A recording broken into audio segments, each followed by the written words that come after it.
بسم اللہ الرحمن الرحیم۔ عزیز طلبہ السلام علیکم۔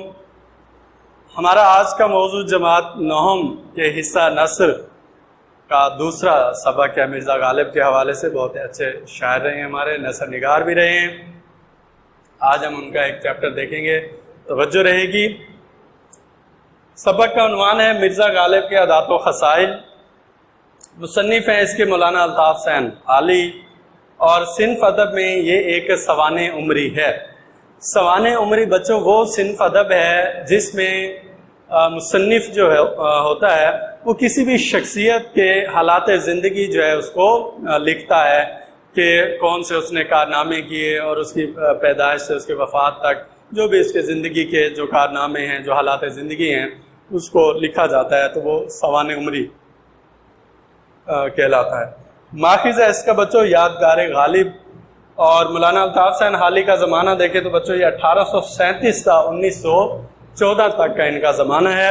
اس کے علاوہ بچوں جو مولانا الطاف حسین عالی کی کتابوں کے حوالے سے اور ان کا جو تعارف بتایا گیا آپ کی ٹیکسٹ بک میں، اس سے بھی MCQs آ سکتے ہیں۔ یہ کہاں پہ پیدا ہوئے، ان کی اہم کتاب کون سی ہے، اور ان کی طویل نظم کون سی ہے، مدرج الاسلام جسے مسدس عالی بھی کہا جاتا ہے۔ تو یہ بچوں بہت اہم MCQs ہیں، تو ان کا تعارف جو ہے وہ ٹیکسٹ بک سے ضرور دیکھ لیا کریں، اس سے MCQs آ سکتا ہے۔ اس کے بعد بچوں آج یہ چیپٹر ہم پڑھنے جا رہے ہیں، تو اس کے کیا مقاصد ہیں، یہ سبق آپ کو کیوں آخر پڑھایا جا رہا ہے، اس سے آپ کیا سیکھنے والے ہیں، تو اس حوالے سے بچوں آپ دیکھیں گے۔ غالب کے عادات و خصائل کا معنی اور مفہوم۔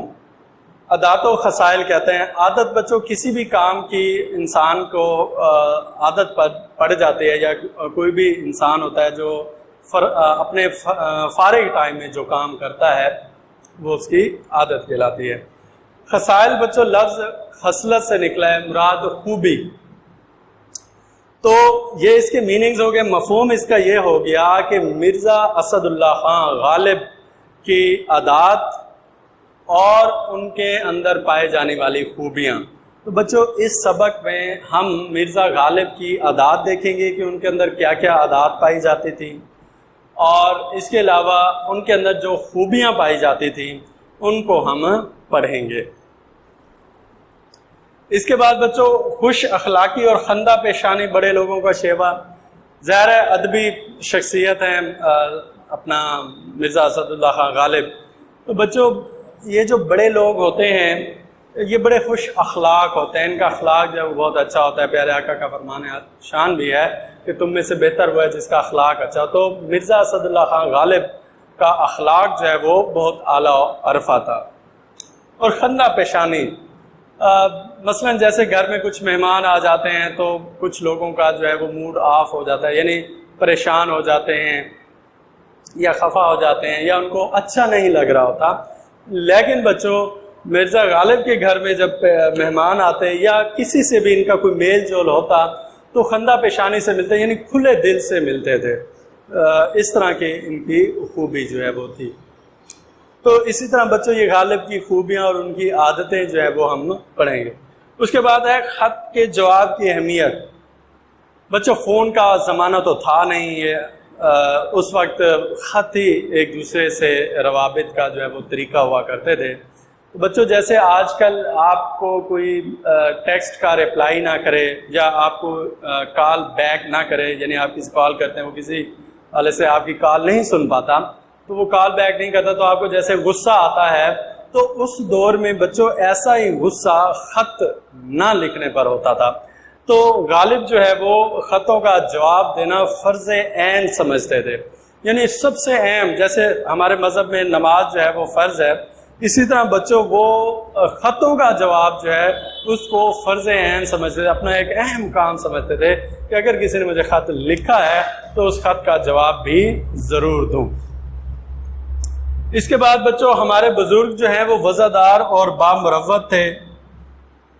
تو وضعدار کہتے ہیں بچوں طریقے والا، سلیقے والا، کرینے والا، اور مروت لحاظ رکھنے والا۔ تو ہمارے جو اسلاف تھے، ہمارے جو آباء اجداد تھے، ان کے اندر مروت اور لحاظ جو ہے وہ کوٹ کوٹ کے بھرا ہوا تھا۔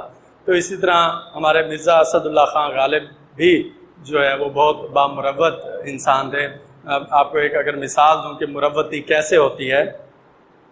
مثلا بچوں مرزا اسد اللہ خان غالب بیمار ہیں اور لیٹے ہوئے ہیں, تو بچوں اگر کوئی دوست ان سے ملنے والا آ جاتا, یعنی جو ان کا بہت قریبی نہیں ہوتا تھا, جن کے ساتھ ان کی جو ہے بہت انسیت نہیں تھی, تو بچوں اس کے لیے وہ اٹھ بیٹھتے تھے. یعنی حالانکہ بہت بیمار ہیں, علیل ہیں, لیکن پھر بھی اس سے بات چیت کرنے کے لیے اٹھ بیٹھتے تھے.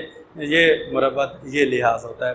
اس کے بعد بچوں ادبی الفاظ و تراکیب کے جب دو ادبی شخصیات آپس میں ملتی ہیں تو کس طرح کا وہ ایک دوسرے کے ساتھ ادب اور احترام جو ہے وہ ایک دوسرے کا ملحوظ خاطر رکھتے ہیں, کس طریقے سے وہ بات چیت کرتے ہیں, تو ان کا بات چیت کرنے کا انداز جو ہے وہ کیسا شائستہ اور شگفتہ ہوتا ہے. تو اس طرح کی ادبی اصطلاحات, ادبی الفاظ جو ہے وہ دیکھیں گے کہ ادبی لوگ جو ہے وہ کیسے بات کرتے تھے. جیسے آج کل آپ لوگ کسی کو پکارنے کے لیے ہائے, ہیلو, ہوئے یا اس طرح کی بات کر دیتے ہیں, تو ادبی لوگ جو ہے وہ اس طرح کے الفاظ استعمال نہیں کرتے تھے. مثلا اگر کسی گھر میں کوئی مہمان آیا ہے تو وہ اس طرح کے الفاظ استعمال کرتے تھے, آئیے محترم تشریف رکھیے. تو اس طرح کے ادبی الفاظ جو ہے وہ استعمال کیے جاتے تھے. تو اس کا پہلا نثر پارہ بچوں ہم دیکھیں گے. تو بچوں یہ ساری چیزیں بتانے کا مقصد یہ تھا کہ اس چیپٹر میں آپ لوگوں نے جو غالب کے اندر عادات پائی جاتی تھیں اور ان کے اندر جو خوبیاں پائی جاتی تھیں وہ آپ لوگوں نے پڑھنے ہیں. مرزا غالب کے اخلاق نہایت وسیع تھے. ان کا اخلاق جو ہے وہ بہت اچھے اخلاق کے مالک تھے. جو بھی ان سے ملتا تھا تو بڑے خوش اخلاقی کے ساتھ ملتے تھے, اور وہ ہر شخص جو ان سے ملنے جاتا بہت کشادہ پیشانی سے ملتے. اخلاق بچوں ہوتا ہے برتاؤ, اور کشادہ پیشانی کھلے دل سے ملتے تھے. یعنی کچھ لوگ کشادہ پیشانی کا جو متضاد لفظ اگر میں آپ کو بتاؤں تو پھر اچھے طریقے سے آپ کو اس کا میننگ جو ہے وہ سمجھ آ جائے گا. ماتھے پہ بل آ جانا, جیسے ماتھے پہ بل آنا یعنی ناراض ہونا, خفا ہونا, غصے ہونا. اور خندہ پیشانی جو ہے, کشادہ پیشانی جو ہے کھلے دل سے ملنا, پیار محبت سے, اچھے طریقے سے. تو غالب کا بچوں جو رویہ تھا وہ دوستوں کے ساتھ بہت اچھا تھا, اور جو شخص ان سے ایک بار مل لیتا, ٹھیک ہے, ان سے ملتا تھا تو وہ بڑے کشادہ پیشانی سے, کھلے دل سے, پرطباق طریقے سے, جذبے سے, پیار سے ان سے پیش آتے ملتے تھے. اس حوالے سے آپ ایک حدیث لکھ سکتے ہیں, تم میں سے بہتر وہ ہے جس کا اخلاق جو ہے وہ اچھا ہو.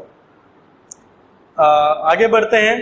جو شخص ان سے ایک مرتبہ ملتا اسے ہمیشہ ملنے کا اشتیاق رہتا. اشتیاق کہتے ہیں ذوق, شوق رہتا. یعنی ایک ایسی شخصیت تھی, ایسے ملن نثار تھے, ایسی محبت تھی, ایسی باتیں تھیں کہ جب بھی ان سے کوئی شخص مل لیتا تھا ایک دفعہ تو بچوں وہ پھر شوق رکھتا کہ کاش پھر دوبارہ غالب سے ملاقات ہو جائے, پھر ان کی پیاری پیاری میٹھی میٹھی باتیں سنیں, ان سے گفت و شنید ہو جائے. اس کے بعد بچوں دوستوں کے حوالے سے اگر ہم بات کریں غالب کی, تو دوستوں کو دیکھ کر باغ باغ ہو جاتے تھے. تو باغ باغ ہو جانا بچوں یہ ایک محاورہ ہے. باغ باغ ہو جانا سے مراد ہے خوش ہو جانا. تو بچوں دوستوں کو دیکھ کر غالب جو ہے ان کا دل جو ہے وہ خوش ہو جاتا تھا, باغ باغ ہو جاتا تھا. بچوں ایک اگر یہاں پہ آپ حوالہ لکھنا چاہیں, ایک قول لکھنا چاہیں, تو کسی نے کیا خوب جملہ لکھا ہے دوستی کے حوالے سے کہ زندگی میں دوست نہیں ملتے, زندگی میں دوست نہیں ملتے بلکہ دوستوں میں زندگی ملتی ہے. تو غالب ایسے ہی دوست تھے جن سے رہ کر زندگی کا لطف دوبالا ہو جاتا تھا. تو بچوں خوش ہو جاتے تھے اور ان کی خوشی سے خوش اور غم سے غمگین ہو جاتے تھے. بچوں ہمیشہ اچھے اور مخلص دوست کی یہ نشانی ہوگی. آپ کبھی بھی یہ پہچاننا چاہیں کہ کون سا دوست میرا مخلص ہے, کون سا دوست میرے لیے اچھا ہے, تو بچوں آپ خوشی اور غم کے موقع پر آپ ان کو پرکھ سکتے ہیں, آپ ان کو جان سکتے ہیں تو اس وقت دودھ کا دودھ اور پانی کا پانی ہو جائے گا کہ آیا یہ آپ کا دوست ہے یا نہیں ہے۔ تو بچوں دوست کا پتہ تب ہی چلتا ہے جب آپ خوشی کی حالت میں ہوں اور خوشی کا موقع ہو تو آپ کا دوست آپ کے شانہ بشانہ ہو، آپ کے ساتھ کھڑا ہو، اور بچوں جب آپ غمگین ہو، غم زدہ ہو تو دوست جو ہے وہ بھی آپ کے غم میں شریک ہو، تب بھی آپ کے شانہ بشانہ کھڑا ہو۔ یہ نہ ہو کہ خوشی کا موقع تھا پھر تو وہ ہنستا مسکراتا آپ کے پاس آ گیا، لیکن جب آپ غم میں مبتلا ہوئے تو وہ آپ کے شانہ بشانہ نہیں تھا۔ تو ایسا نہیں ہونا چاہیے۔ جیسے آج کل کے زمانے میں کوئی جو ہے نا لوگوں کے اندر جو ہے وہ مینرز نہیں رہے، اخلاق نہیں رہے، ایک گھر میں فوتیدگی ہو گئی ہے، وہاں پہ ماتم ہو رہے ہیں، تو ساتھ ہی دوسرے گھر میں شور شرابہ ہو رہا ہے، ڈھول ناچ گانا جو ہے وہ ہو رہا ہے۔ تو یہ چیز نہیں ہونی چاہیے۔ دوستوں کی خوشی میں خوش ہونا چاہیے اور غم میں ان کے ساتھ غم زدہ ہونا چاہیے، ان کے غم کو بانٹنا چاہیے۔ اس لیے ان کے دوست ہر مذہب اور ملت کے نہ صرف دلی بلکہ تمام ہندوستان میں بے شمار تھے۔ بچوں عام طور پر یہ دیکھا جاتا ہے کہ لوگ دوستی بناتے وقت بھی معیار دیکھتے ہیں کہ مثلا کسی کے پاس اچھا گھر ہے، گاڑی ہے، بنگلہ ہے، تو وہ ایسے دوست بنائے گا جس کے پاس گاڑی ہو، بنگلہ ہو۔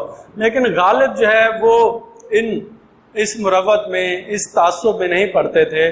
وہ یہ بھی نہیں دیکھتے تھے کہ آیا کہ میرا دوست ہندو ہے یا مسلمان ہے، آیا میرا دوست کس قوم سے تعلق رکھتا ہے۔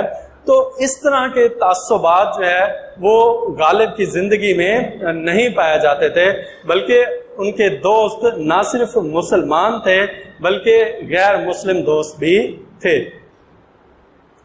تو ایسی شخصیت کے لیے ایک بہت ہی اچھا شعر ہے۔ تو کسی بھی شخصیت کے حوالے سے بچوں جب بات ہو رہی ہو تو یہ شعر آپ لکھ سکتے ہیں۔ مت سہل اسے جانو پھرتا ہے فلک برسوں، مت سہل اسے جانو پھرتا ہے فلک برسوں، تب خاک کے پردے سے انسان نکلتا ہے۔ تو جن بچوں کو اگر یہ شعر مشکل لگتا ہے تو بچوں کو آپ اقبال کا یہ شعر لکھ سکتے ہیں جو بچپن سے ہی آپ پڑھتے آ رہے ہیں۔